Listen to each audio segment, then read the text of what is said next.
दिनांक 20/2/2026 रोजी सकाळी 8:45 कात्रज डेअरी चौक येथे दुर्दैवी अपघात घडला.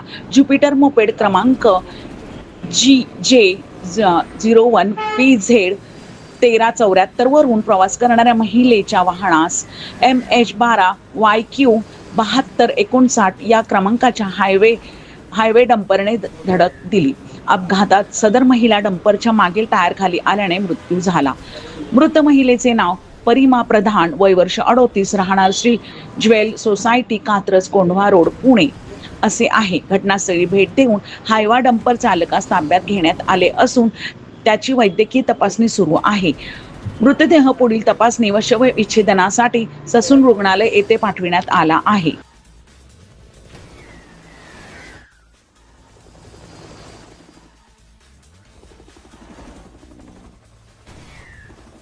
पारस मोथा यांचा रिपोर्ट.